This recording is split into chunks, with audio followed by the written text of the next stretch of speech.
저는 강병욱이고요. 지금 세종사이버대학에서 강의를 하고 있습니다.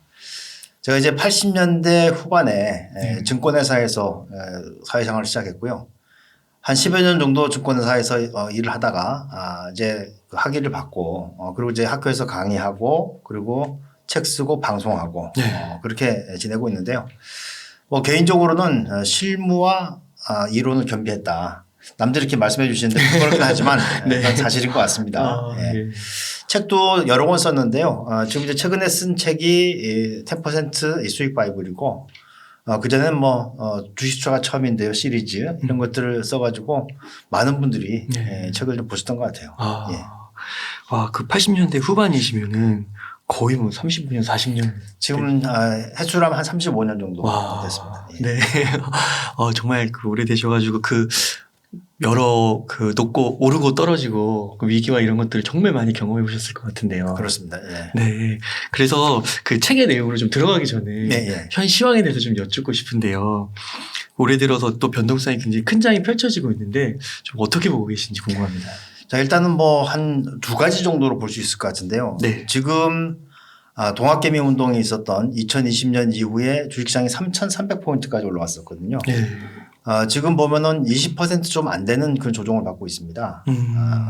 그래서 지금 조정이 충분하다라고 보기는 좀 어려울 것 같고 대체로 보면 뭐 4분의 1 수준인 25% 내지는 피보나치로 하더라도 38.2% 이렇게 조정이 오는 거니까 제가 이제 뭐 그 차트를 맹신하는 건 아니지만 한 대체로 코스피 지수 같은 경우에는 2,500선을 살짝 깨는 수준.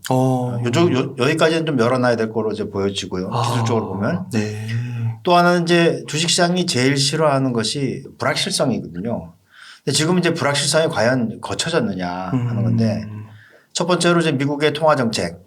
지금 아직까지도 뭐 그 빅스텝이냐 베이비 스텝이냐 이런 얘기 나오잖아요. 그 이제 당장 0.5%를 올릴 것인지 0.25%를 올릴 것인지 그리고 그 이후에 또 추가적으로 더 올릴 것인지 여기에 대해서 이제 고민들이 많은데 제가 볼 때는 그것이 명확해지기 위해서는 적어도 6월 FOMC까지는 기다려 봐야 한다. 왜냐하면 이제 그때 가면은 다시 점도표가 나오게 되고 또 이제 그 파월 의장의 또 성명이 나오게 되고 그러니까 아직까지는 좀 시간적으로 불확실성이 완전히 거쳤다고 보기는 어려운 부분이 있고 또 하나 이제 불확실성은 역시 중국의 도시 봉쇄죠. 상하이 같은 경우에 보면 이제 봉쇄가 돼 있고 이것이 이제 확산되고 있잖아요. 광저우라든지.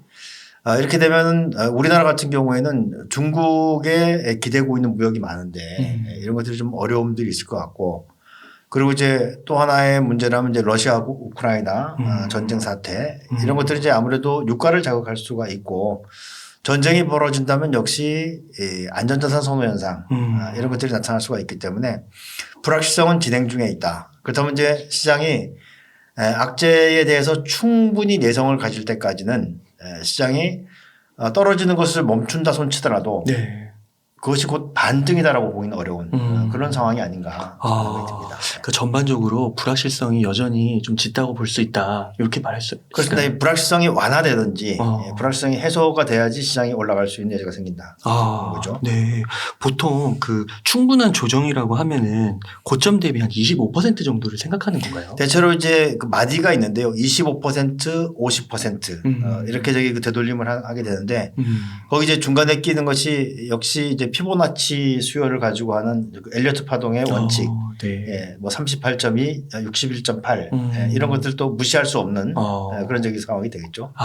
네, 좀 기술적으로 봤을 때 그렇습니다. 그러면은 지금 고점 대비해서 한 20%가 빠졌기 때문에 25% 마디로 봤을 때는 한 5% 여지가 더 있다고. 그렇습니다. 뭐 포인트로 보면 대체로 2,500이 살짝 깨지는 수준. 뭐 코스닥 같은 경우에는 800포인트 근처. 여기까지는 좀 거기까지 꼭 간다는 게 아니고 이 정도까지는 열어놓고 있어야지 그래야지 투자하시는데 너무 조급하지 않을 수 있다. 너무 좋은 것 같습니다. 그렇게 그 마지노선이나 이렇게 한계선을 좀 어느 정도 구체적으로 숫자로 가늠해 볼 수 있다라는 게. 그러셨군요. 그러면은 이렇게 좀 불확실성이 여전히 좀 해소되지 않고 좀 있다라고 볼 수 있는데 35년 정도 이렇게 긴 시장을 봐오시면서 정말 여러 가지 상황을 보셨을 것 같은데요. 혹시 지금 이런 시점이 뭐 투자 난이도라고 할까 이런 걸 따져봤을 때 뭐 1점에서 한 10점 정도까지 이 점수를 따져봤을 때 한 몇 점 정도라고 평가할 수 있을까요? 지금 이렇게 움직이는 것은 과거 경우로 본다면은 그렇게 어려운 시장은 아닌 것 같아요. 아, 그래요? 예. 제일 어려웠던 시장은 역시 1990년 이후에 이제 YS 정부가 들어서고 금융실명제를 하기 전까지 시장이 굉장히 어려웠던 시장이거든요. 그때 왜 이렇게 어려웠냐면 거래가 안 됐어요. 예. 지금은 뭐 상상하기 어렵지만 당시에 일평균 거래량이 뭐 300만 주. 그러니까 거래가 그냥 간헐적으로 이루어지는 거죠. 근데 요즘에는 거래가 안 되진 않지 않습니까? 그러니까 이제 거래가 잘 되면 어찌됐든 사고 팔 수는 있는 부분이고 당시에는 이제 거래 자체가 안 됐었으니까 굉장히 어려운 시장이었고 그리고 지금은 또 통화 정책에 상당히 유연성이 있을 것 같아요. 지금 그 미국도 금리를 한번 올렸고 우리도 금리를 그 사이에 한 두어 차례 네. 올려놓은 상황이기 때문에 여차하면 다시 내릴 수 있다. 이런 그 정책적인 유연성도 있기 때문에 난이도로 보면 그렇게 어렵지 않지만 네. 문제는 동학개미 운동이 벌어지는 그 이후부터 우리 투자자들의 마음이 너무 급해져 있어요. 제가 볼 때 이게 가장 큰 문제입니다. 돈은 빨리 벌어야 되겠는데 시장은 받쳐주지 않고 그러다 보니까 계속해서 이제 그 매매 회전이 많아지는 거죠. 그래서 최근에 시장에서 움직이는 종목들의 동향을 보면은 굉장히 빠른 순환매가 나타나는 것은 그만큼 사람들의 심리가 불안해져 있다. 네. 불안한 심리 상태에서는 결코 수익을 내기 어렵죠. 그래서 주식시장은 좀 비장한 얘기지만 주가는 피를 먹고 자란다는 얘기가 있어요. 이게 뭐냐면 많은 투자자들의 상처가 이제 자양분이 되는 건데 그때 내가 피를 흘리지 않도록 조심하는 것이 필요한 시장으로 볼 것입니다. 막 요즘에 보면 방송도 많고 접할 그런 미디어들도 많으니까 또 부자 된 분들도 많고 자산 격차도 막 커지고 이런 걸 보면서 더 어떻게 보면은 거래를 더 많이 하게 되고 조급해지고 급해진 거죠. 네, 급해진 거고. 예. 그렇게 될 수가 있겠군요. 그러면은 교수님께서 아까 이제 한 2,500선 이렇게 좀 한계선을 조금 이렇게 가늠해 주시긴 하셨는데요. 그럼 이런 상황에서는 매수를 하면은 안 되는 걸까요? 뭐 저희 언제 어떤 상황에서든 올라가는 섹터들은 있게 되는 것이고요. 그래서 좀 만약에 네. 주식을 사야 한다면 저는 제 지금 믿을 수 있는 지표는 딱 하나밖에 없어요. 그게 바로 수출 지표입니다. 네. 그래서 지난 3월 달에 한 6,400억 달러 정도 조금 안 되는 수준의 수출을 기록했었는데 이게 월간 기준으로 사상 최고입니다. 그리고 그 사이 코로나 국면 지나면서 우리가 방역이 잘 됐다라고 하는 것은 외신들이 다 인정하는 것이고 네. 그 덕에 이제 수출이 굉장히 많이 늘어났었거든요. 그래서 수출 데이터를 보고 쫓아가야 한다. 네. 그래서 지금 이제 수출이 제일 잘 되는 분야는 첫 번째 반도체, 두 번째는 석유화학, 네. 세 번째 정밀 기계, 그리고 제약 바이오도 껴 있고요. 그래서 통계청에 보면 그 한 달짜리도 나오지만 10일까지 20일까지 이렇게 저기 그 한 달에 3번 정도 수출 데이터가 발표가 되거든요. 네. 그래서 수출 데이터를 보고 쫓아가면 그러면 크게 낭패를 보는 일 없을 것이다 생각이 듭니다. 그러면 그 언급해 주신 한 3-4개 섹터에서 수출이 좋은 우리가 이제 15대 품목이 있어요. 15대 품목인데 그걸 다 말씀드리기는 어렵고 그 수출이 여전히 잘 이루어지고 있는 그런 부분들에서는 우리는 뭐 아무래도 수출 주도형 산업 구조를 가지고 있기 때문에 수출이 잘 된다라고 하는 것은 기업들이 잘 되는 것이고 그리고 그러다 보니까 사실은 그 사이에는 중소기업 쪽에 매출 수출도 많이 늘어났었는데 지금 구조는 이제 금리가 올라가고 하는 상황이 벌어진다면 중소기업보다는 역시 그 업종 대표주를 중심으로 업종 대표 수출주를 중심으로 매매가 이루어져 있다는 것이 아닌가. 그렇군요. 그래서 반도체, 석유화학, 정밀 기계 뭐 이런 순으로 한번 살펴보는 게 좋을 것 같다. 그럼 저는 교수님 만약에 이걸 매수를 한다고 했을 때 이게 뭐 분할 매수를 하라고 하잖아요. 그래서 분할 매수라는 게 그 나눠서 사라는 건 알겠는데 혹시 이거를 좀 어떻게 해야 되는지 구체적인 그런 방법론 같은 게 있을까요? 이제 분할 매수는 굉장히 어려운 그런 상황인데요. 이제 사람들에게 분할 매수하라 그러면 시간의 길이가 다 달라요. 그래서 3번에 나눠서 사십시오 하면 이제 아침에 한 번, 점심에 한 번, 저녁에 한 번 이렇게 사시는 분도 계시고 그다음에 뭐 월, 화, 수 나눠서 사시는 분도 계시고 한데 이렇게 시간의 길이로 이야기를 하게 되면 어렵습니다. 어렵고 그리고 이제 분할해서 매수하라는 것 중에 보면은 또 가격이 떨어질 때 서서히 사들어가는 이제 물타기 전략도 있고, 뭐 반드시 물타기라고 보기는 어렵지만 가격이 떨어질 때 들어가는 것은 아무래도 이제 그 이 매입 단가를 희석시키는 거니까 요것도 제가 볼 때는 적절한 방법은 아닌 것 같아요. 최근에 이제 제가 많이 말씀드리고 있는 것 중에 하나는 제시 리버모어가 했던 피라미딩 전략을 많이 이야기를 합니다. 네. 피라미딩 전략이라고 하는 것은 시간의 길이를 두고 보는 것이 아니고 가격의 움직임을 가지고 보는 거군요. 일단 샀어요. 떨어지게 되면 손절매를 해야죠. 하지만 올라가면 그래서 전고점을 뛰어넘을 때 일단 더 삽니다. 그리고 한 번 더 올라가면 마지막 다 사고 끝을 내는 거죠. 그러니까 이걸 이제 속칭 불타기 전략이라고 합니다. 물타기 전략의 반대인 불타기 전략이라고 하고 네. 피라미딩 전략이라고 하는데 이런 전략은 괜찮은 것 같아요. 왜냐하면 주가가 떨어질 때는 내가 그 이유를 모를 뿐이지 다 이유가 있는 거거든요. 우리가 이제 주식의 모든 정보를 다 알고 있는 게 아니잖아요. 근데 주가가 떨어지는데 아무리 생각해도 주가가 떨어질 이유가 없으니까 이렇게 물타기를 해서 들어간단 말이에요. 나만 모르는 거예요. 주가가 떨어지는 이유를. 그러니까 가격의 움직임에서 우리가 이제 그 주가의 속성을 읽어야 되는데 올라가는 주가는 또 쉽게 내려오지가 않으니까 올라갈 때 추격 매수하는 그런 식의 저기 그 분할 매수가 맞다 이렇게 보여집니다. 네. 그러세요. 그러면은 예를 들어서 지금 뭐 예를 들어 2,600이라고 하면 지금에서 한 절반을 산 거예요. 네. 근데 2,500까지 열어뒀으니까 2,500까지 떨어졌을 때 또한 뭐 20% 사고. 그렇게는 어렵죠. 왜냐하면 이제 거기까지가 저기 그 이제 마지노로 보인다는 것이지 실제로 그것이 마지노라고 저한테는 아무도 얘기해 주지 않았거든요. 예를 들어서 갑자기 뭐 그래서는 안 되겠지만 러시아가 뭐 핵무기를 쓴다든지 그러면 주가가 그 밑으로 툭 떨어질 수가 있는 거니까 네. 제가 볼 때는 그렇게 떨어지면 사야 할 거로 보여지는데 근데 문제는 이제 합리적으로 본다면 거기서 새로 산다? 그건 이제 내가 바닥이라고 하는 확신이 있을 때 사는 거잖아요. 근데 그거는 이제 안 되는 얘기니까 다시 올라올 때 예를 들어서 다시 2,600, 2,700, 2,800 올라갈 때 더 저기 그 사들어가는 것이 전략적으로 맞는 것이죠. 그러니까 오늘 교수님께 말씀을 들으면서 이게 물타기냐 불타기냐 보통은 이제 물타기를 좀 많이 들어가지고 많이들 하죠. 네. 네. 근데 오늘 또 이제 불타기를 언급해 주셔가지고 이게 또 되게 새로운 것 같습니다. 그러니까 지금까지 네. 많은 투자자들이 주식시장에서 활동을 했지만 네. 그 중에 성공한 투자자는 5%도 안 되거든요. 그러니까 장기적으로 투자를 하게 되면 많은 사람들이 다 손을 털고 나가는 시장이 바로 주식시장인데 왜 그러냐 하면 매매하는 방법이 틀렸기 때문에 그래요. 알고 있는 것은 많이 알고 있는데 근데 내가 알고 있는 것과 제대로 아는 것은 다른 거거든요. 그러니까 주식하는 사람들이 이야기를 해보면은 정말 아는 게 많아요. 문제는 확실히 아는 게 없는 거죠. 네. 그렇기 때문에 네. 많이 알고 있는 것하고 정확히 알고 있는 것은 다르고 그리고 또 정확한 매매를 하는 거하고 그냥 사고 파는 건 다른 것이죠. 그래서 지금 내가 하고 있는 매매 방법에 대해서 점검할 필요가 있다. 이렇게 생각이 됩니다. 그러면은 처음에 주식을 샀을 때 한 어느 정도 떨어지면 손절을 하는 거예요? 저는 이제 개인적으로는 10%를 이제 제시해 드리고 있는데 문제는 이제 10%가 떨어지게 되면 사람들이 손절을 하는 게 굉장히 부담스러워요.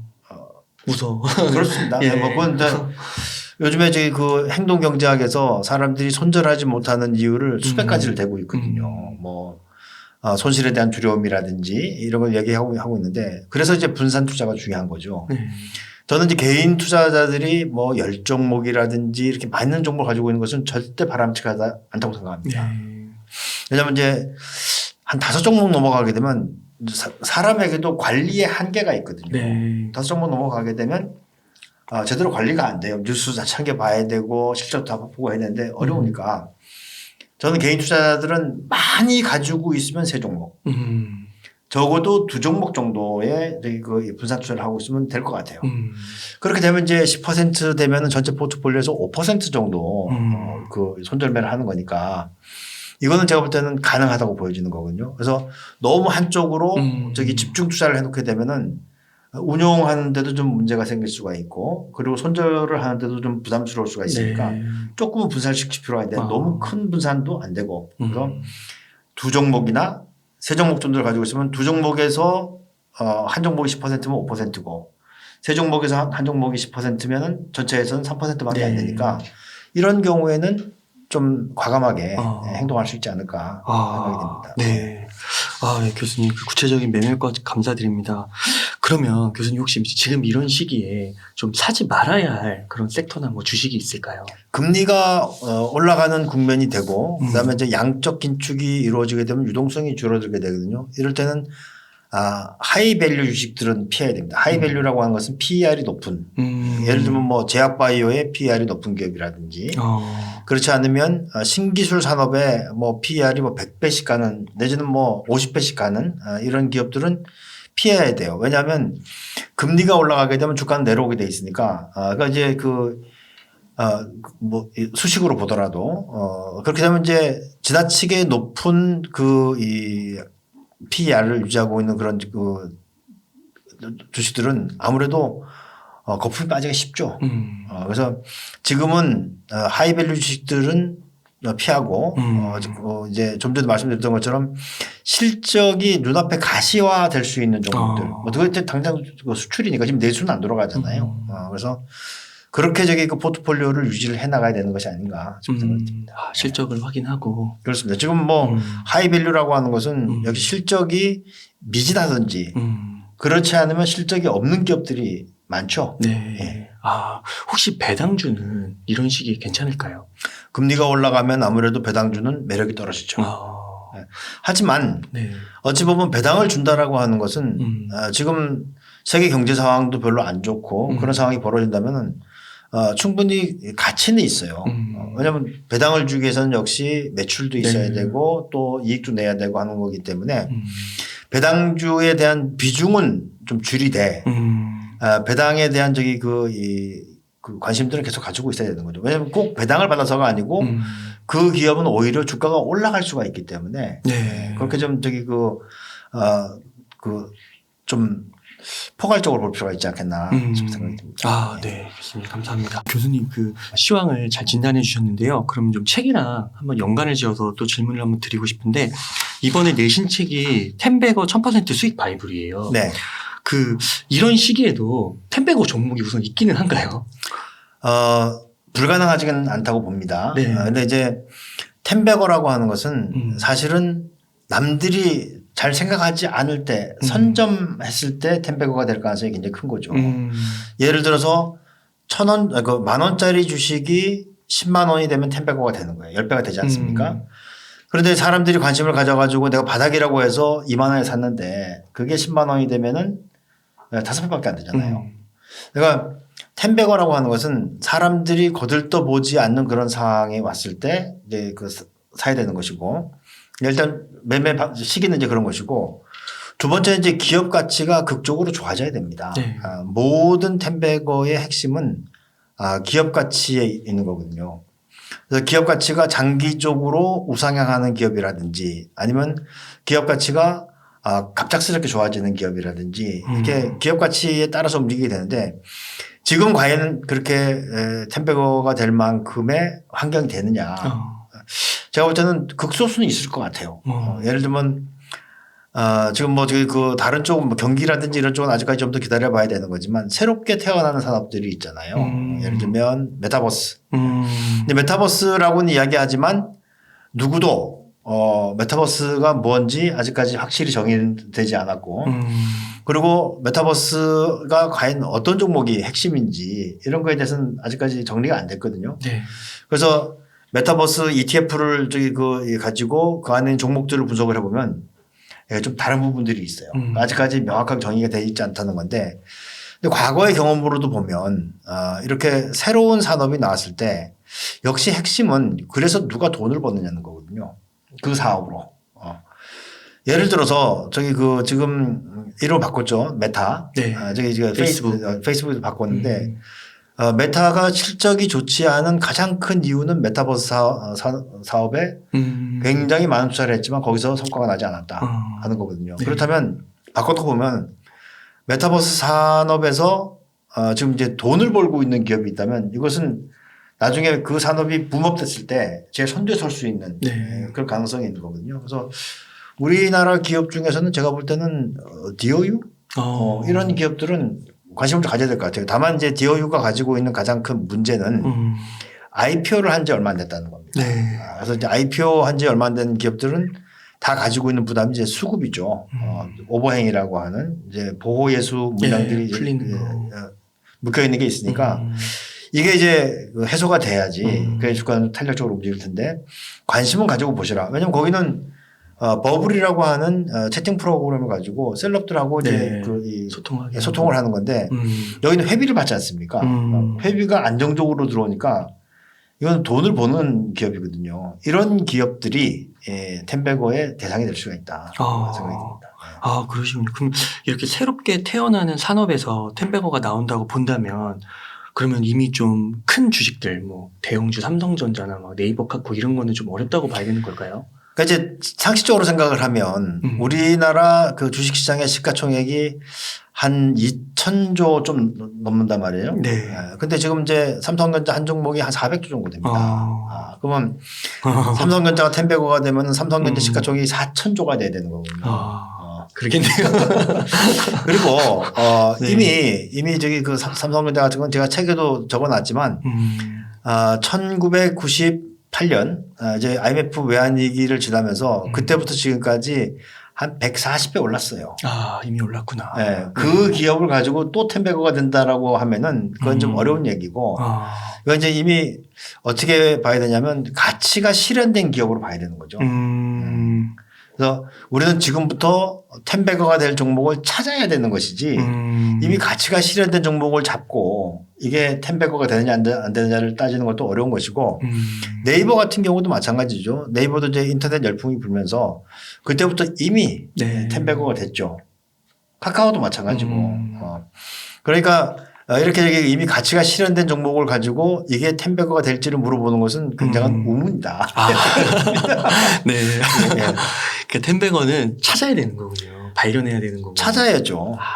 그래서 이제 그 찾는 방법을 그 기술해 놓은 책이 이거죠. 여기서 이제 제가 제시해 드리는 그 종목들이 텐베거가 될지도 만무하고 제가 만약에 텐베거를 정확히 안다면 제가 뭐, 웅달님, 저기 그 부르심을 받고 왔지만 제가 텐베거가 돼 있다면 지금 이 시간에 되게 한강에 요트 띄워놓고 와인 판차지 않겠습니까? 이미 하고 계신데 이미 시간 내서 그냥 와주신 거 아닐까 싶은데요. 그러면은 교수님, 이건 또 우문이 될 수도 있을 것 같은데 미국의 뭐 구글, 애플, 아마존도 비슷한 맥락이라고 봐야 될까요? 그럼 거기도 다 이미 가치가 실현된 거죠. 그 시대는 이미 이제 그 완성이 된 것이고 그 이후에 다시 뭐가 나올 것인가 여기에 대한 이제 고민을 해야 되는 거죠. 그래서 아마 사람들이 생각하지 못했던 그런 부분들을 내가 찾을 수 있느냐. 이게 이제 텐베거를 발굴하는 하나의 기법이 될 수가 있는 거죠. 그 텐베거는 약간 뭐 크기로 따지면 약간 중소형주에서 좀 찾아야 되는. 꼭 그렇진 않습니다. 꼭 그렇지는 않지만 이제 미래의 기업 가치가 극적으로 좋아질 수 있는 게 포인트가 있는지를 찾아야 되는 것이고 그게 이제 바로 스토리로 엮여져야 되는 거죠. 그냥 감으로 이렇게 하는 것이 아니고 충분히 스토리로 엮여질 수 있다고 볼 수 있는 게 저는 이제 개인적으로 책에 제일 저기 그 첫머리에 있는 텐베거 그 후보 종목으로 LG전자를 꼽았어요. 맞아요. LG전자를 꼽아놓은 이유는 일단 뭐 단순하게 시가총액으로 보면 삼성전자 400조, LG전자 20조. 그러니까 삼성전자에 반은 될 수 있겠군요. 뭐 예를 들어서 뭐 절반 한 200조까지만 가더라도 텐베거가 되는 것이고 그렇다면 이제 과연 뭘 할 수 있느냐 하는 건데 제가 이제 뭐 LG전자와 관련이 없습니다. 지금 이제 결국은 4차 산업의 완성은 자율주행 시스템이 일단 어떻게 되는지를 봐야 되는 거거든요. 근데 자율주행이라고 하는 것은 내연기관의 자동차로 하든 전기차로 하든 그것은 제가 볼 때는 별 무관계라고 봅니다. 어찌됐든 저기 자율주행 제어 시스템이 중요한 거니까. 근데 지금 이제 전체적인 방향은 전기차로 가고 있잖아요. 그러면 좋다고 그러죠. 전기차의 핵심은 두 가지예요. 하나는 모터 그리고 그 위에 얻는 배터리 이거거든요. 이제 뭐 관심이 있으신 분들은 아시겠지만 코로나19 국면을 지나면서 전 세계적으로 보복 소비가 있었어요.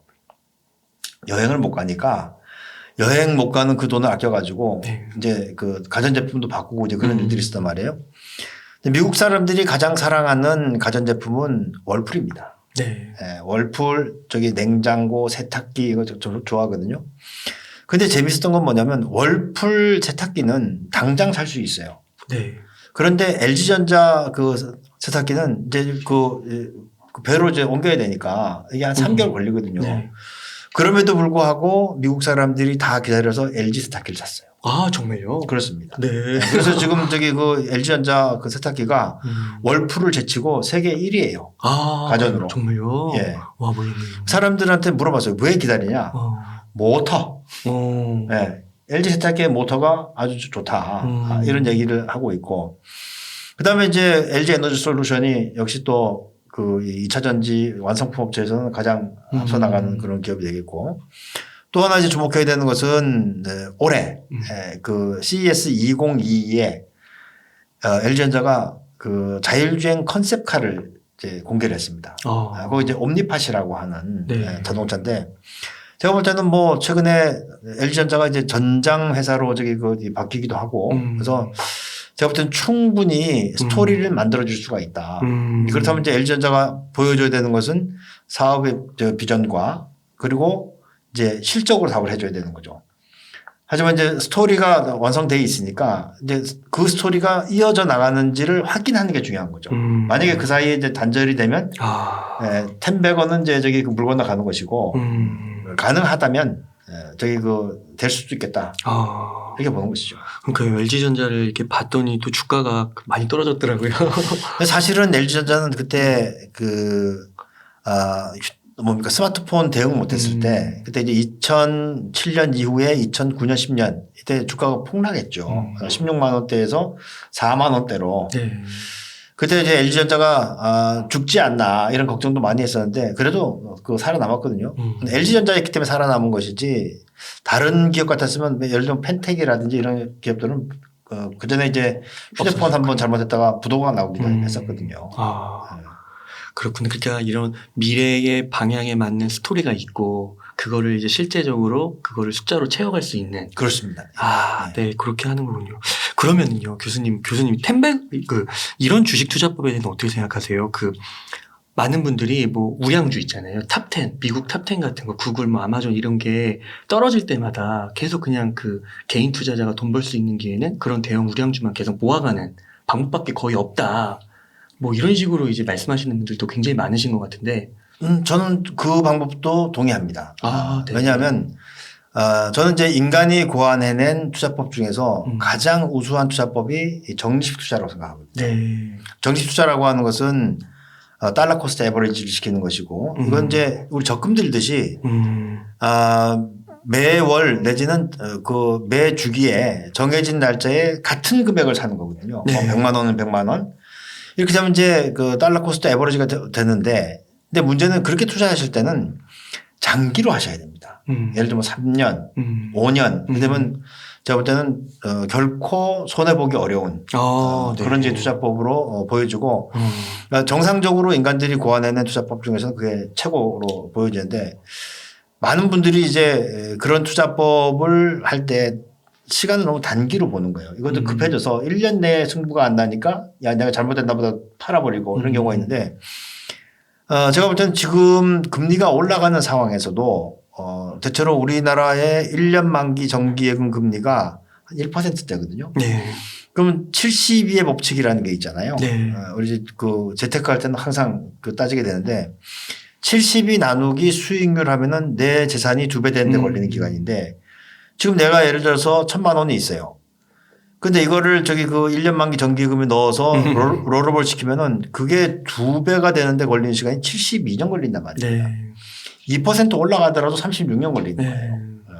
이런 상황에서는 재산 형성하기가 어렵죠. 그렇죠. 그렇기 때문에 이제 투자 상품 쪽으로도 돈이 많이 흘러가는데 금리가 더 올라가기 전까지라면 저는 뭐 주식에서 정식 투자하는 것은 바람직하다 이렇게 보여집니다. 그러니까 이렇게 소위 그냥 시가총액 1위 기업을 그냥 계속 적립해 가는 거.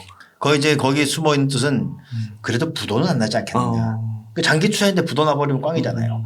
그러니까 시가총액 상위 종목은 역시 이제 부도 위험이 없다라고 하는 믿음을 주니까 그 시가총액 1위도 주가 떨어질 수 있는 거거든요. 네. 근데 이제 재미있는 거는 정기투자는 주가가 떨어질 때 계속해서 저기 돈을 집어넣어야지 효과가 커집니다. 근데 많은 사람들은 주가가 떨어지게 되면 돈 집어넣는 걸 멈춰요. 네. 바보 같은 짓이죠. 그러니까 그 효과를 잘 몰라서 제가 그러는 건데 그렇기 때문에 눈 딱 감고 한 5년 정도 기간을 가지고 정기투자를 하게 되면 생각보다 좋은 수익률을 얻을 수 있다. 네. 그러니까 텐베거와 같은 방법이 하나 또 있고 또 그 정도의 노력과 시간을 좀 들일 수 없는 분들은 그냥 적립식으로 시가총액 큰 기업 우량주 위주로 매수해가는 전략도 괜찮은 수익률을 얻을 수 있다. 단 5년 투자를 길게 보셔야 된다. 길게 봐야 된다. 그렇군요. 그럼 교수님 그 LG전자를 좀 언급해 주기도 하셨는데 혹시 한 몇 개 기업 정도 더 언급해 줄 수 있으실까요? 뭐 좀 전에 말씀드렸던 디어유 같은 경우도 제가 볼 때는 괜찮다고 생각이 됐고요. 그리고 좀 작은 종목들 중에서 우리가 잘 모르는 종목들이 있는데 지금 이제 스페이스X 테슬라의 스페이스X 보면 이제 그 우주항공 아닙니까? 네. 우주항공이니까 스페이스X가 하려고 하는 것은 이제 우주 왕복선을 해가지고 화성에 이제 여행을 보내고 하려고 하는 건데 그 우주항공이라고 하면 사람들이 그런 것구나라고 생각할지 모르겠지만 그게 아니고요. 예를 들면 GPS 시스템을 갖기 위해서도 저궤도 위성을 띄워야 되고 통신이라든지 하기 위해서 저궤도 위성들을 많이 사용하게 되는데 우리나라도 이제 그 발사체 기술이 생겼잖아요. 우리도 이제 계속해서 저궤도 위성들을 쌓아 올려서 통신 위성이라든지 아니면 보안 위성이라든지 한단 말이에요.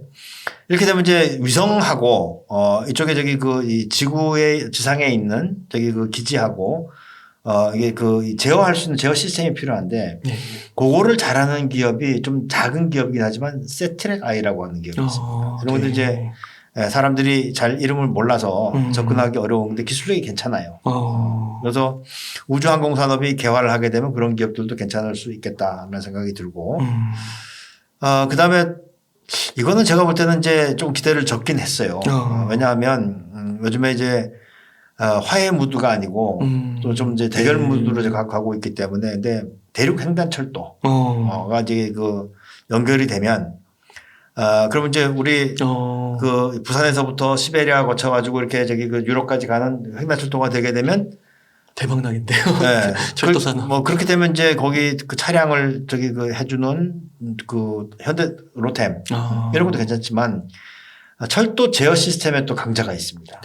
이런 기업이 이제 데아티아이라고 하는 종목인데 이것도 제가 볼 때는 텐베거 대상 종목을 꼽아놨었는데 요즘에 뭐 러시아 우크라이나 전쟁도 있고 북한도 그렇고 북한도 이제 서로 이제 좀 그렇고 또 새롭게 들어선 정부도 이렇게 뭐 화해 무드를 썩 선호하진 않는 것 같고 그러다 보니까 이제 요거는 저번은 낫지만 문제는 이제 부분에 계속해서 우리가 그 나라들하고 중앙아시아에 있는 나라들하고 철도 연결과 관련해서 MOU를 맺은 것들이 있고요. 그리고 우리나라 철도 기술이 지금 이집트에도 나가 있지만 이게 뭐 지하철이라든지 철도를 놔주는 그런 수출들이 굉장히 잘 일어나고 있습니다. 그래서 그렇게 철도 시스템이 만들어지게 되면 그 제어하는 시스템들이 나가게 되니까 이 대륙 횡단철도가 가장 큰 이 사업이었지만 그렇지 않고서라도 충분히 실력을 발휘할 수 있는 그 기업이 데아티아이니까 이런 것들을 괜찮다고 보고 그다음에 이제 좀 말씀드리기가 조금 이 어려운 부분이 있는 것은 바로 이제 제약바이오 쪽이에요. 워낙 용어도 어렵고 그리고 이제 그 기술을 실현하는 그거 자체도 어렵고 근데 생각을 해보면 한 2가지 정도의 지금 연구들이 이루어지고 있거든요. 예를 들면 하나는 표적 항암제 또 하나는 알츠하이머라든지 파킨슨 이쪽인데 이 암 치료할 때 우리가 이제 항암 치료를 하지 않습니까?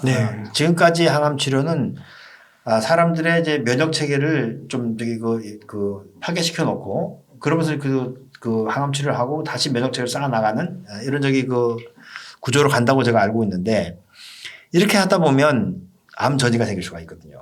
그래서 이제 한 번 암 걸린 분이 다른 암으로 맞아요. 전이되고 하는 것들을 우리가 이제 쉽게 볼 수 있잖아요. 요즘에 이제 가장 관심을 가지고 있는 것은 표적 항암제입니다.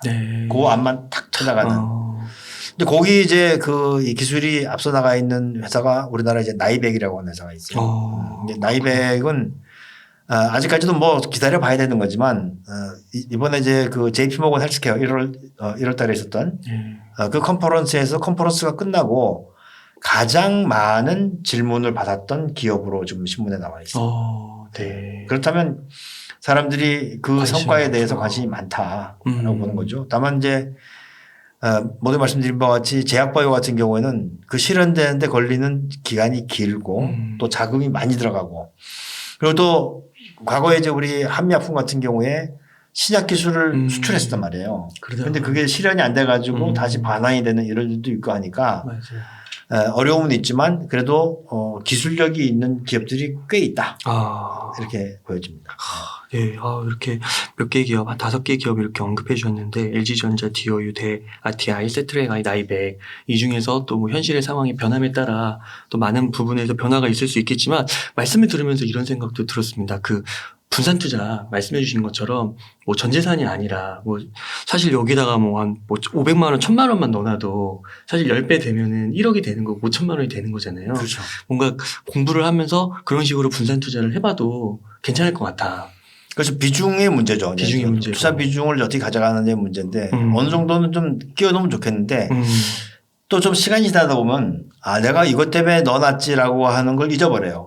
왜냐하면 이게 성과가 잘 안 나니까 빨리 돈을 벌어야 되니까 다시 팔고 또 내가 단기적으로 매매한 쪽으로 가시는 분들이 많거든요. 그래서 참 투자의 원칙을 지키고 나가는 것이 대단히 어렵다.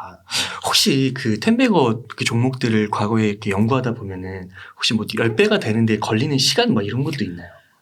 있습니다. 있는데 네. 짧은 것은 2, 3년 만에도 벌어지지만 평균적으로 한 5년 정도 걸려요. 그렇구나. 예. 그래서 뭐 이런 거죠. 예를 들면 저는 개인적으로 주식 투자를 하면은 그 연평균 20% 정도의 기대 수익률이 나와야 된다고 생각하거든요. 그런데 어떤 사람이 매년 20%씩 수익을 누적시켜 나가는 것은 불가능에 가깝습니다. 그렇잖아요. 어떤 사람이 매년 20%씩 한 5년간 그 수익을 냈다면 만약에 그 사람이 펀드 매니저면 연봉이 한 수천억 원 될 거예요. 그런데 5년에 2배, 3년에 2배 이런 건 가능하거든요. 그렇기 때문에 주식 투자는 일단 맛있는 밥을 먹기 위해서도 밥을 끓이고 또 뜸드는 시간이 필요하듯이 기업 가치라고 하는 것도 만들어지고 그다음에 실현되는 데 걸리는 시간이 있는 거예요. 기업 가치가 하루아침에 바뀌지 않거든요. 어떤 기업의 가치가 3개월, 6개월 만에 극적으로 변했다. 부도밖에 없어요. 부도 횡령 이거밖에 없는 거거든요. 그래서 기업 가치가 아주 천천히 변해 나간다라고 하는 것을 이제 기억을 하셔야 됩니다.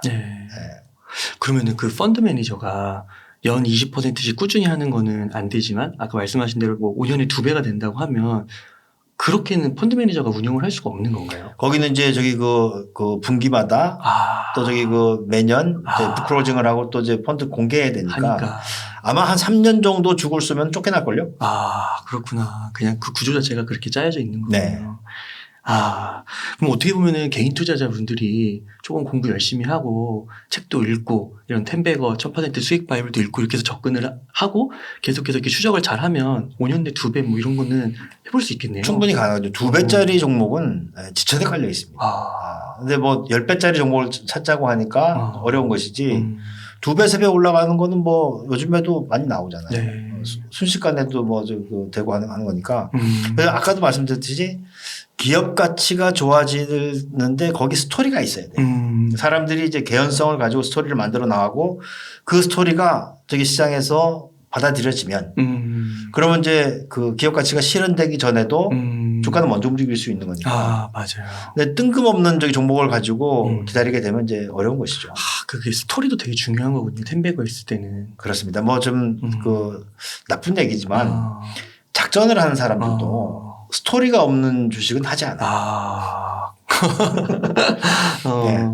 아무거나 잡아가지고 하지 않거든요. 충분히 꿈과 희망을 줄 수 있는 스토리가 있어야 되는데 근데 그것이 합리적이고 실현 가능하냐 여기에 따라 가지고 이제 그 개인 투자자들이 붙어야 되는 거지 누가 뭐 전화 와가지고 누가 작전하니까 빨리 사봐 그러면 이제 쪽박차기 쉬운 거죠.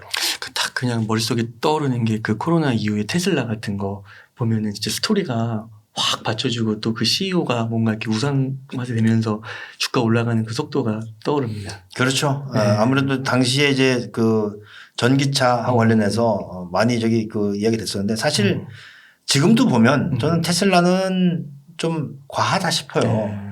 왜냐하면 테슬라가 지금 작년 한 해 매출했던 전기차의 대수가 한 150만 대 정도 되는 거거든요. 글로벌리. 이건 많은 게 아니거든요. 물론 OTA를 통해 가지고 이제 그 시스템을 팔아먹고 하는 그런 부분들도 있는 거지만 그 규모가 크지도 않은데 사람들이 생각하는 것은 앞으로 그 규모가 점점 더 커질 것이라고 하는 기대가 있는 것이니까 뭐 나무랄 수 없는 것이죠. 아, 네.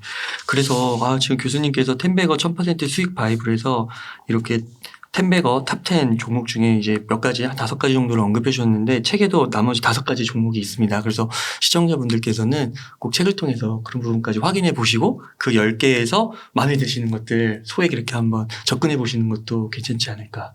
이제 텐베거의 속성에 대해서 우리가 좀 알 필요가 있을 것 같은데 제가 볼 때는 이제 이런 종목이 텐베거가 된다라고 하는 것은 첫 번째가 이 소비자 독점형 기업이 바로 이제 텐베거가 될 수가 있습니다. 그러니까 예를 들면 그 기업이 독점적인 사업 구조를 가지고 있을 때 수익성이 가장 높아지거든요. 그리고 이제 최근에는 4차 산업이라든지 벌어지면서 승자 독식의 사회가 있기 때문에 지금 우리가 이야기되고 있는 이제 가치가 많이 올라간 기업들은 대체로 다 독점적인 사업 구조를 가지고 있어요. 이미 됐군요. 예. 그래서 앞으로 이제 그 독점적인 사업 구조를 가져갈 수 있는 종목이 뭔가 하는데 관심을 가져야 되겠고 두 번째 이제 이 소비자 독점 기업의 또 하나 그 특징은 뭐냐면 사람들이 내 물건을 사는데 단기에 반복적으로 계속 사는 물건이 중요합니다. 예를 들어서 한 번 샀는데 내구성이 너무 좋아가지고 안 사게 되면 그런 기업은 독점이라도 안 되는 거거든요. 그래서 이제 그런 제품이 뭐가 있는지를 고민하는 게 좋을 것 같고 두 번째는 이제 경기를 가지고도 움직이는데 이 항상 경기 침체기 경기 침체기의 주식을 사야지 텐베거를 볼 수가 있어요. 네. 경기 회복기만 가도 이미 이제 틀린 거거든요. 그래서 주식은 아무도 쳐다보지 않을 때 사야 되는데 그러면 이제 경기 회복이 될 때 침체기에서 회복기로 넘어갈 때 그때 뭐가 움직이냐 지금까지 보면은 가장 빨리 움직이는 것은 소재죠. 그러니까 예를 들면 석유화학이라든지 철강이라든지 반도체 여기 하나 더 붙인다면 해운이 있을 것이다. 이런 생각이 들고 또 한 가지 더 고민을 해봐야 되는 것은 기업의 턴어라운드. 턴어라운드에 대한 개념을 좀 잡아야 될 것 같은데요.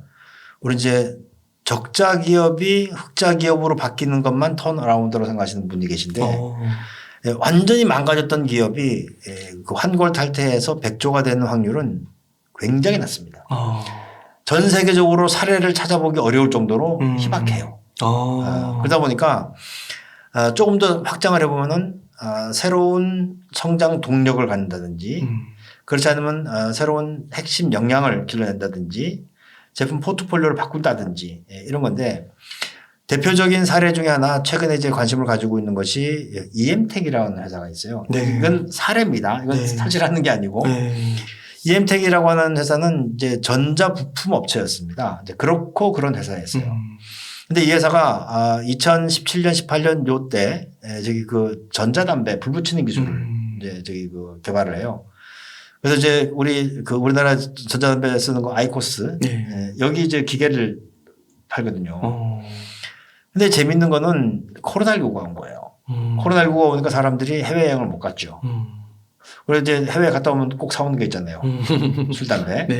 그런데 이제 면세담배가 안 들어오는 상황이고 그리고 또 사회적으로도 이제 담배 냄새 맡는 걸 싫어하니까 이때 사람들이 대거 이제 전자담배 쪽으로 넘어갔거든요. 전자담배를 피기 위해서는 그 기계가 다 있어야 되니까 이 기계가 확 번져나간 거죠. 그래서 이제 새로운 성장 동력을 그렇고 그런 회사였었는데 새로운 성장 동력을 딱 장착을 하면서 주가가 급등하는. 네. 네. 그런 모습을 보이는 거죠. 또 한 가지 이건 좀 과거의 사례인데 삼성전기입니다. 네. 삼성전기 같은 경우에는 이제 IMF 외환위기 이후에 삼성그룹의 계열사들의 주가가 가장 빨리 돌아섰거든요. 근데 대표 기업 중에서 삼성전기가 주가가 못 돌아섰어요. 네. 근데 그 이유가 뭐냐면 이 회사는 전기 제조 업체이기 때문에 다품종 소량 생산을 하는 그런 기업이에요. 그러니까 다품종 소량 생산을 하게 되면 규모의 경제가 발생하지 않고 수익성이 안 좋거든요. 그래서 굉장히 어려웠습니다. 근데 이제 그 이후에 그 새로운 CEO가 한 분 오셔가지고 3대 기술 8대 제품을 실림화시킨 거예요. 네. 그래서 이제 소품종 대량 생산 체제를 갖추고 규모 경제 발생하면서 주가가 10배고가 된 거죠. 네.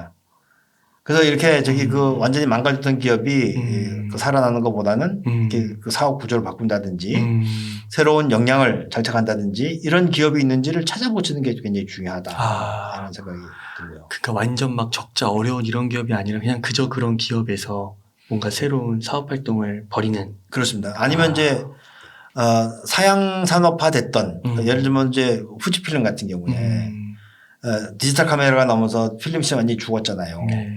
그러다 보니까 이제 최근에 저기 그 헬스케어라든지 이쪽으로 저기 그 돌아서면서 다시 살아나는 그런 모습 보이거든요. 그러니까 새로운 핵심 역량들을 장착하는 거죠. 그렇게 저기 이 기업을 면밀히 바라볼 수 있는 눈이 필요하다. 그러면은 그 한 가지 그 드는 게 LG화학이 그 엔솔이 그 안에 있을 때는요. 그게 하나의 턴어라운드 기업으로 분류를 할 수 있는 건데 그 LG 엔솔이 이제 떨어져 나가면서 이거는 이제 좀 또 예전에 그런 지지부진한 기업 이렇게 좀 봐야 될까요? 제가 이제 이 석유화학 담당자는 아닌데 제가 이제 그 사이에 LG화학을 보면서 생각한 건 뭐냐면 우리나라에서 네. 특허가 가장 많은 회사가 LG화학이에요. 네. 그 자체만으로도 실력이 있고 그리고 저기 그 LG생명과학을 다시 저기 그 합병했잖아요. 그러니까 아마도 LG화학의 실력이라면 신약 쪽으로 나갈 수 있다. 그래서 LG화학은 큰 덩어리를 내줬지만 지금 이제 지분법으로 전부 다 저기 그 엮여져 있는 것이고 그렇기 때문에 크게 걱정 안 하셔도 될 것 같아요. 네. 그래서 이 텐베거가 나오는 기업들의 특징 소비자 독점형 네. 그리고 단기 반복으로 구매가 이루어지고 경기 침체기에 사야 되고 그다음에 턴어라운드 기업 그렇게 좀 개념 정의를 해주셨는데 이것도 책에 잘 자세하게 나와 있어요. 자세하게 나오잖아요. 그래서 꼭 시청자분들께서 책을 통해서 꼭 발견하셔가지고 인생에 한번 살아가시는데 템보 좀 한번 딱 잡으시면 너무 좋으실 것 같아요. 소원이죠. 제가 이제 책에 보니까 이런 문구가 있더라고요. 기업 가치가 뒷받침되지 않는 종목은 절대 텐베거가 될 수 없다. 그래서 뭐 텐베거까지는 아니더라도 제가 좀 요즘 궁금한 게 뭐 기업 가치 그리고 기업의 돈 버는 능력, 뭐 매출, 영업 이런 게 되게 중요하다고 하는데 국민주라고 할 수 있는 삼성전자를 보면은 매출은 좋고 뭐 영업이익은 뭐 사상 최대라고 1분기 뭐 이런 얘기가 나오는데 왜 이렇게 주가는 안 움직이나 이게 궁금하더라고요. 지금은 제가 볼 때는 저도 이제 그 고민을 좀 해봤었는데요. 네. 삼성전자는 개별 기업이기도 하지만 우리나라의 주식시장과 같다. 네. 이렇게 볼 수 있는 겁니다. 그러니까 이제 이 400조 원이 되는 이 시가총액을 유지하기 위해서는 수급이 따라줘야 되는 거거든요.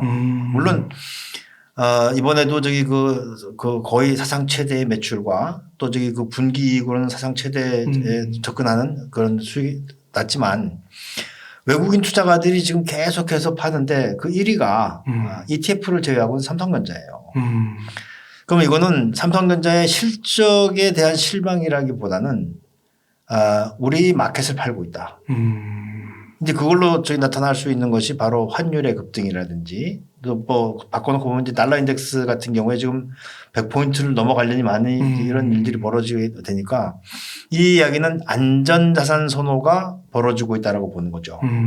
우리나라는 이 선진국 대열에 들어와 있지만 금융시장이나 이런 걸 보면 이제 위험자산이거든요. 네.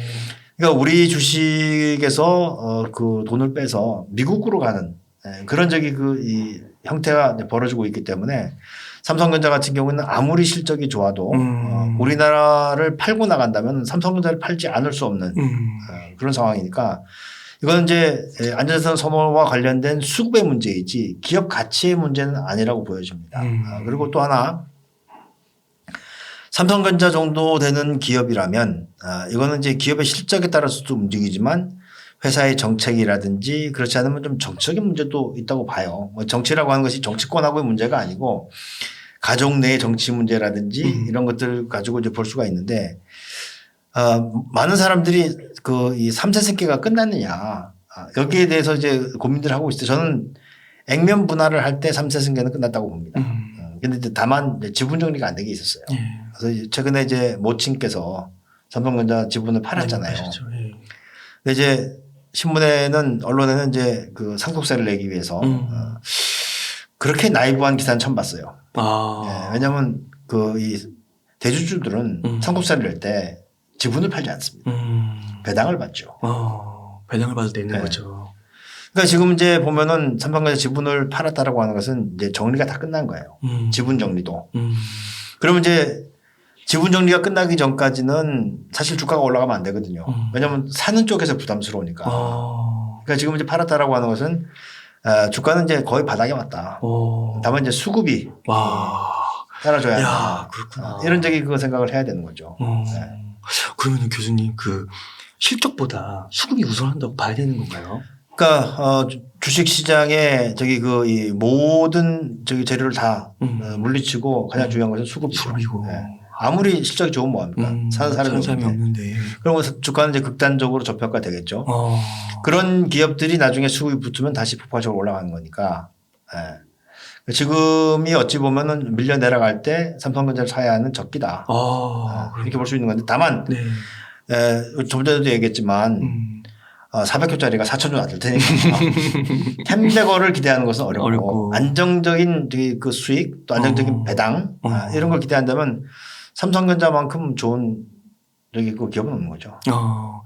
이게 좀 곤란한 질문이라서 시청자분들께서 막 그런 거 갖고 좀 싸우시거든요. 10만 전자냐 15만 전자냐 그러면 지금 이제 한 7만 원이라고 하면 15만 전자는 2배고 한 7만 전자 10만 전자는 반 오르는 거잖아요. 혹시 거기에 대해서 적정 주가 뭐 이런 게 있을까요? 적정 주가는 전 지금이 가장 적정 주가고요. 근데 문제는 지금부터 뭔가를 더 보여줘야 되는데 삼성전자가 안고 있는 가장 큰 문제는 좀 저기 그 반도체 쪽을 아시는 분들은 아시겠지만 좀 파운드리 4나노 공정에서 수율이 엉망이에요. 엉망이라고 그러더라고요. 지금 TSMC라든지 이런 데는 영업이익률이 거기서 뭐 50% 60% 나거든요. 여기는 지금 수율이 안 좋아가지고 영업이익률이 낮아요. 삼성전자가 가지고 있는 구조적인 문제거든요. 이런 것도 전부 다 해결되고 그러면 이제 10만 전자도 갈 수가 있고 15만 전자도 갈 수가 있는데 삼성전자라고 해서 모든 것을 다 잘하는 건 아니에요. 그리고 항상 생각하셔야 되는 것은 CEO 리스크가 내재되어 있다. 이건 뭐 저기 어찌할 수 없는 일이죠. CEO 리스크라고 하면 CEO 리스크라고 하면 이제 뭐 편법 승계라든지 재판 걸려 있는 것들 아직까지 남아 있으니까. 그러니까 많은 사람들이 왜 주식을 하는 사람이 정치 얘기를 하느냐 이렇게 얘기하는데 그거는 대단히 잘못된 얘기예요. 왜냐하면 우리나라 기업이라든지 개인도 생활을 하는데 다 법에 의해서 움직이게 되거든요. 우리가 도로를 갈 때 횡단보도를 무단횡단하지 않는 것은 바로 도로교통법에 의해서 저촉을 받기 때문에 그런 거거든요. 근데 법을 만드는 것은 누가 만듭니까? 정치인들이 만들잖아요. 그래서 정치적인 문제를 지나치게 탐닉할 필요는 없겠지만 이런 그 기업이 움직이는 원리 이런 것들은 다 그 법하고 관련이 있기 때문에 이런 것들에 대해서 늘 관심을 가지고 있어야 한다. 많은 사람들이 경제학자는 정치 이야기하면 안 되는 걸로 얘기하고 있는데 그러면 정치인들은 경제 얘기를 하지 말아야죠. 저는 그래서 다 알고 있어야 한다. 다만 이제 사람들이 정치에 관심 갖는 것을 정치인들이 싫어하기 때문에 이런 얘기를 자꾸 하는데 개인들도 법도 잘 알아야 되고 전 제일 나쁜 얘기가 법 없이도 사는 사람 제일 나쁜 얘기라고 봅니다. 법을 잘 알아야 돼요. 아마 그래서 삼성전자는 이미 그 덩치가 국가와 같기 때문에 여기는 온갖 경제, 정치 이 이슈들이 다 내재되어 있다. 이걸 잘 풀어 나가는 것이 중요하다. 네. 요즘에도 그 미국이나 뭐 이렇게 한국에도 있는 것 같은데 학과들 보면은 정치 경제학과 이렇게 붙어 있는 경우가 많잖아요. 원래 정치 경제학과였죠. 원래 정치 경제학과 있었는데 이제 그 학과가 분리되면서 네. 정치학과 경제학이 분리가 된 것이고 네. 경영학도 과거에는 행정학에 속해 있었어요. 아 그래요? 네. 행정학의 한 파트로 챕터 하나로 경영이 있었는데 네. 이게 이제 저기 분리가 돼가지고 지금 이제 오히려 행정학을 능가하는 그런 학문이 된 거죠. 아, 네.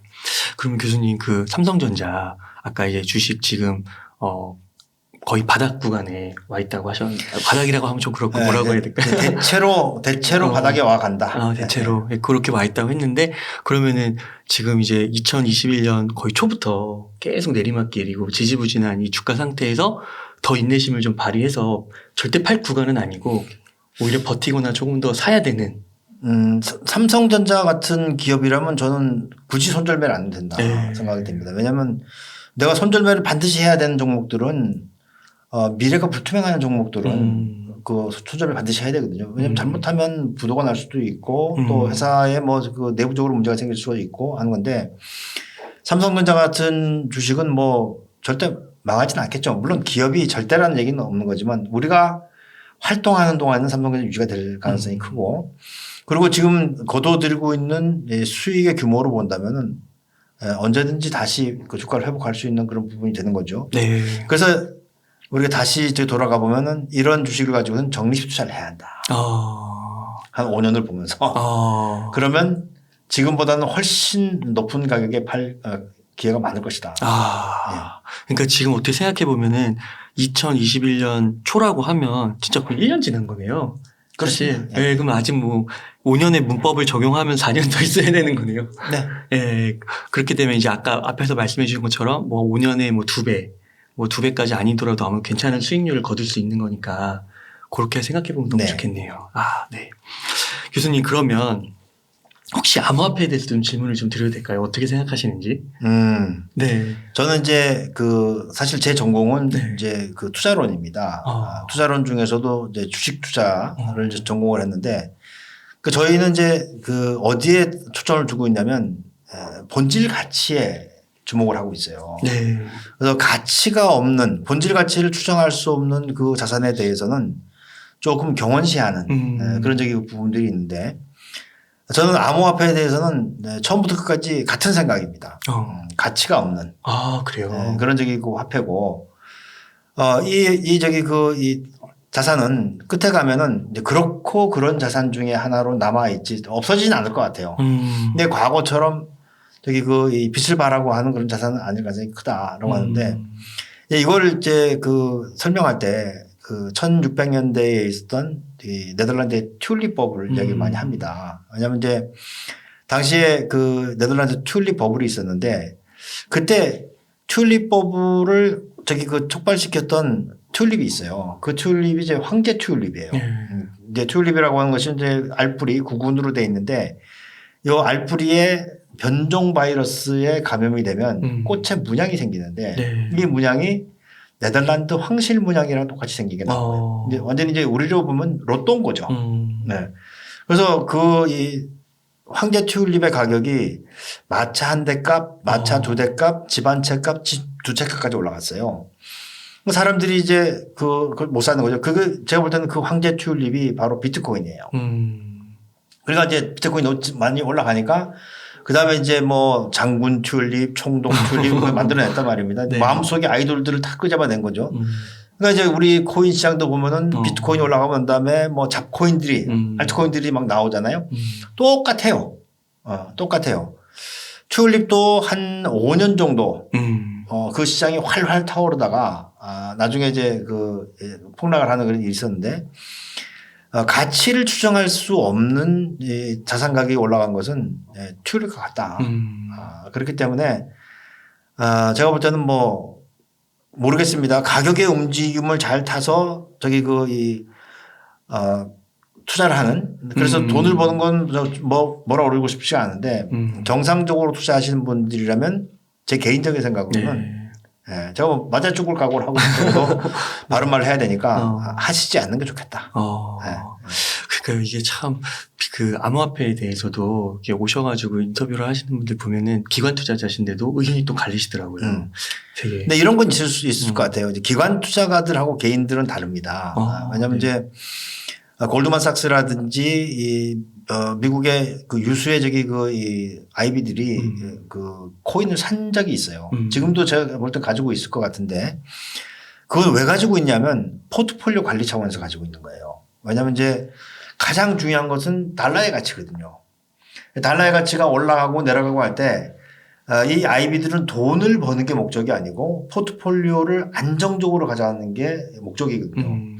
예를 들어서 달러의 가치가 급락을 하게 되면 그러면 이제 그 급락하는 달러의 가치를 커버할 수 있는 다른 자산이 있어야 되는데 이게 뭐였냐면 이게 금이었어요. 그러니까 달러의 움직임과 금의 움직임이 서로 반대로 움직이는 이런 모습들이 벌어졌기 때문에 금 보유와 달러를 같이 가지고 있으면 내 포트폴리오 가치가 움직이지 않는 이런 그 효과를 거둘 수 있었는데 2007년 외환 그 금융위기 이후에 너무 많은 돈이 풀린 거죠. 그러다 보니까는 달러의 움직임과 금의 움직임이 정확하게 반대로 움직이는 이 상관관계가 많이 깨졌어요.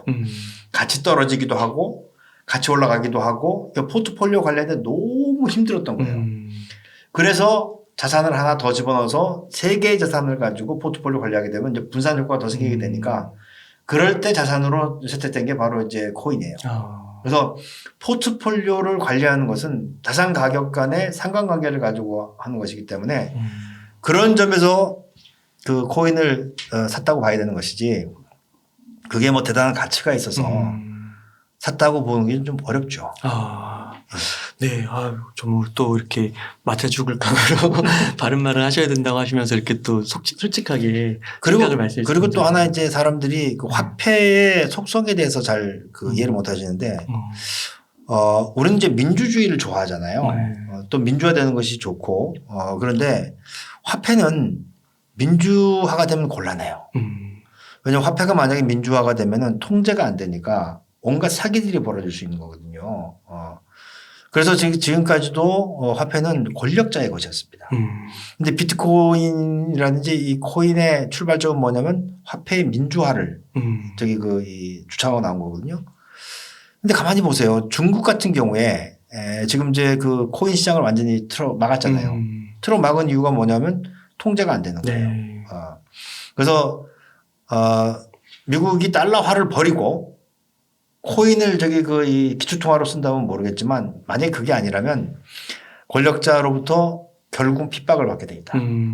그러면 이제 그 자산으로서는 좀 어려운 길을 걷게 되겠죠. 그래서 지금 뭐 바람 부른 지가 그 역사적으로 보면 길게 된 게 아니니까 시간이 지나면 그냥 그렇고 그런 자산 중에 하나가 될 가능성이 크다.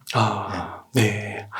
시청자분들께서 여러 요즘에 암호화폐 또 막 관심 많이 가지시고 막 그러시는데 저희 방송에서는 이제 몇 번 암호화폐에서 다루긴 했는데 또 좀 사라는 쪽이 좀 많았던 것 같긴 하거든요. 그래서 요거를 잘 보셔가지고 균형감 있게 한번 생각을 다시 한번 해보시면 너무 좋을 것 같습니다. 아무튼 역사적으로 쭉 그 연구를 해보시면 가치를 추정할 수 없는 자산들은 결국 사라졌어요. 그래서 암호화폐를 열심히 연구해도 노벨상 못 받거든요. 하지만 주식은 지금까지 쭉 받아왔잖아요. 그 이유가 다 있는 것이다. 네. 목돈은 없는데 이제 사회 초년생들이요. 상대적 박탈감은 큰데 그래서 주식시장에 들어온 거예요. 근데 한 300만 원 정도 벌어서 이렇게 쓰고 하다 보니까 여윳돈이 한 100만 원은 있는 거예요. 그럼 그 100만 원을 갖고 주식 투자를 좀 어떻게 하면 좋은지 더 구체적으로 텐베거 종목에는 어떻게 좀 투자를 하면 좋을지 거기에 대한 조언 가능하실까요? 이게 참 어려운 질문인데요. 최근에 제가 이제 MZ세대 투자법이라고 하는 이 방송을 하기 위해서 좀 자료를 좀 찾아보던 그 중이었었는데 사실 이제 MZ세대 투자법 중에 가장 특징적인 것 중에 하나가 이제 리셀 투자가 있고 또 하나가 이제 조각 투자가 있단 말이에요. 조각? 사실 코인 같은 경우에도 조각 투자로 보는 거죠. 0.00 이렇게 쪼개가지고. 그렇습니다. 근데 이제 이 코인 시장에 이 거래 대금의 한 60% 정도가 MZ 세대로부터 발생을 해요. 근데 더 놀라운 것은 MZ 세대의 평균 계좌 금액이 360만 원 정도 됩니다. 60%가 차지하고 있는데 네, 거래 네. 금액은 1인당 갖고 있는 금액이 360만 원. 평균적으로. 너무 작은 거 아니에요? 이 얘기는 뭐냐면 소액을 가지고 속된 말로 뺑뺑이를 계속 돌리고 있다는 거거든요. 그러니까 잠 안 자고 그러니까 이제 사회 병리 형상도 생기고 있는데 그래서 제가 이제 공자님 말씀 같고 또 속된 말로 꼰대 같은 얘기지만 지금까지 투자법을 그렇게 해서 성공한 사람은 본 적이 없어요. 그래서 시드머니를 먼저 만들어라. 그리고 이 젊은 사람들 특히 2030 세대들한테는 좀 뜬구름 잡는 얘기인지 모르겠지만 자신의 밸류를 높이는 게 중요합니다. 네. 그러니까 자신의 뭐 취업도 잘 안 되고 어려움이 있지만 그럼에도 불구하고 자기의 핵심 역량을 먼저 기르는 것이 우선이고 그리고 그 핵심 역량으로부터 시드머니를 모으고 360만 원짜리를 매번 돌려봐야 이게 그 1억 10억 안 되거든요. 하지만 시드머니를 좀 해서 담은 한 3천만 원이라도 만들어서 투자를 한다면 그러면 10배가 되면 3억이잖아요. 네. 그렇죠? 그 시드머니가 중요한 거예요. 300만 원으로 그 10배가 되면 3천만 원이지만 그래서 만고불변의 진리는 어떤 시대 뭐 그 취업이 잘 되는 시대도 있었고 또 취업이 안 되는 시대도 있었고 전쟁의 시대도 있었고 기아의 시대도 있었고 하지만 모든 투자의 기본은 시드머니를 모아라. 시드머니를 모을 때 같이 해야 되는 것은 내 밸류를 높여라. 내 밸류. 그러니까 기업도 보면은 이익의 종류가 많잖아요. 뭐 영업이익도 있고 그다음에 당기순이익도 있고 그런데 저는 영업이익을 중요시 보는 게 뭐냐면 영업이익은 그 기업의 본업으로부터 발생하는 거거든요. 그래서 내가 연봉을 1억 받는 게 더 쉽지 360만 원 가지고 1억 만드는 것은 어려운 일이에요. 예를 들어서 그래서 내 밸류를 높이는 것이 우선이고 그걸 통해서 시드머니를 모으고 그리고 재테크를 본격적으로 시작해라. 그렇구나. 그러니까 이게 360만 원에서 예를 들어 1억을 만든다고 하는 게 본 적도 별로 없으시고 정말 어려운 거고 근데 요즘에 또 어떻게 보면은 요즘에 대기업들 위주긴 하지만 또 고연봉 논란도 되게 많이 나오잖아요. 근데 그건 지금 사회가 양극화돼서 그래서 그건 이제 세태가 그런 것이기 때문에 그건 이제 저희처럼 기성세대들의 책임이 크죠. 네. 하지만 그래도 우리는 살아가야 되기 때문에 너무 눈높이를 높이니까 사람이 좀 이야기가 빗나가지만 사람이 불행하고 행복하고는 남들하고 비교를 하기 때문에 그래요. 네. 그러니까 내 길을 묵묵히 가면 그러면 내가 불행하진 않아요. 내가 예를 들어서 연봉 2,500을 받든지 2,000을 받아도 남들하고 비교를 하자면 괜찮은데 요즘에 이제 전부 다 그 사람의 척도나 하는 것이 다 재물로 돼 있잖아요. 그래서 그렇게 척도를 가지게 되면 모두 다 불행해집니다. 왜냐하면 저는 32평 아파트에 그냥 제가 SUV 차 하나 가지고 있으면 행복하거든요. 근데 저희 아파트 단지 보면은 42평도 있고 48평도 있어요. 그럼 제가 그 사람들 보면서 야, 나는 왜 32평 살까? 이렇게 생각하면 불행해지기 시작하거든요. 그래서 이건 이제 너무 큰 얘기긴 하지만 핵심 역량을 길러 놓으면 그러면 언젠가는 내가 다른 사람들을 추월할 수 있다. 내 출발점은 좀 뒤처질지 모르겠지만 내가 가지고 있는 핵심 역량 이걸 내 인생을 바꾼다는 거죠. 그래서 너무 지금 인생의 출발 단계에서 좌절하거나 하지 마시고요. 인생은 길잖아요. 그래서 제일 좋은 건 마지막에 성공하는 사람이 제일 해피한 거예요. 네. 제일 나쁜 거는 초년에 성공하고 말년에 거지가 되는 게 가장 슬픈 것이고. 네. 그래서 핵심은 종잣돈 시드머니는 자기 실력, 내 밸류에서 좀 의미 있는 규모로 만드는 그렇습니다. 게 중요한 거고. 그래야지 인생이 윤택해지는 거죠. 그러면 이제 월 여윳돈도 이제 100만 원이 아니라 200만 원, 300만 원 늘어날 수 있는 거고, 그럼 그걸 적절하게 또 텐베거 주식과 또 우량주 주식과 이런 여러 가지 자산에 투자하면 되는 거고. 그러니까 만고불변의 진리가 그렇잖아요. 이제 우리가 눈을 뭉칠 때 주먹만한 거 가지고 언제 유사를 만들겠습니까? 네. 많이 좀 모아가지고 한번 굴릴 때 많이 묻어야지 금방금방 유사를 만들듯이. 지금 투자의 왕도 특히 주식시장에서 내지는 매매시장에서 매매를 계속 해가지고 큰 돈을 버는 사람은 워런 버핏밖에 없다고 생각하셔야 돼요. 이거는 우리 주식으로 큰 돈 번 사람들은 돌아보세요. 저기 전부 다 IPO 통해서 또 회사를 만들어서 저기 그 큰 돈 번 사람들이거든요. 시장에서 매매를 통해 가지고 한 사람들은 극히 드뭅니다. 이건 제가 볼 때는 전체 투자자의 0.1%도 안 돼요. 그래서 매매를 줄이고 그리고 종잣돈을 모아라. 네. 35년 동안 이렇게 지켜봐 보시면서 정말 수많은 사례들을 봐오셨을 것 같거든요. 실패 사례를 많이 봤죠. 예, 실패 사례도 많이 보고 또 말씀하신 대로 엄청 잘 나가다가 한 방에 또 뭐 한 방은 아니더라도 이렇게 계속 쇠락의 길을 걸으신 분도 많으실 것 같고요. 그 장기간 인생을 보면서 주식 투자로 성공하는 그 원칙 그런 거 한번 딱 짚어주실 수 있으면 너무 좋을 것 같습니다. 뭐 마인드 뭐 이런 좀 큰 얘기더라도. 예. 제가 이제 과거에 제가 이제 젊었을 때 공부를 할 때 또 내지는 이제 젊었을 때 투자를 처음 배울 때 이때는 경제 이해력이 성패를 가른다. 이런 믿음이 있었어요. 그 믿음은 지금도 가지고 있습니다. 하지만 지금 이제 저도 대체로 은퇴할 나이가 다 돼 왔거든요. 이제 그 사회로부터. 물론 이제 개인적으로 은퇴를 하는 건 아니지만 지금 와서 돌이켜보면 경제 이해력 시험, 경제 이해력보다도 더 중요한 게 있다. 이게 바로 멘탈이다. 그래서 주식 투자는 실제로 멘탈이 누가 더 강건하냐에 따라서 성공과 실패가 나눠진다고 볼 수가 있어요. 예를 들면 이런 겁니다. 주식 투자의 기본은 손실은 짧게 수익은 크게 이게 주식 투자의 기본이에요. 그런데 사람들이 멘탈이 흔들리기 시작하면 손실을 짧게 가져가지 못해요. 손절비를 못한다는 얘기죠. 그런데 더 큰 문제는 수익을 낼 때도 충분히 수익을 못 냅니다. 예를 들어서 10% 올라갔어요. 팔고 싶어. 네, 안달이 납니다. 온갖 생각이 다 들어요. 지금 금리 1%대인데 10%면 10년치 이자인데 이렇게 되다 보면 냅다 팔아버립니다. 근데 사실 보면은 우리가 이제 그 매매를 할 때 기본은 그 무릎에 사고 어깨에 팔려고 하잖아요.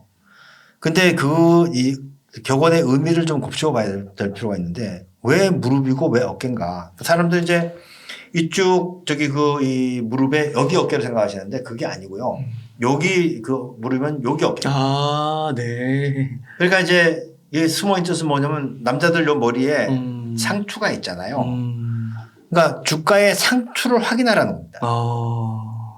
그러니까 이제 매번 바뀌어야 되는 거죠. 일단 손절매는 반드시 해야 되고. 하지만 이제 뭐 삼성전자라든지 이렇게 확실히 다시 회귀할 수 있는 그런 종목들은 일단은 괜찮지만 좀 저기 조금을 불안한 종목들은 언제든지 떨어지면 떨어지는 이유가 있는 거니까 손절을 해야 되고.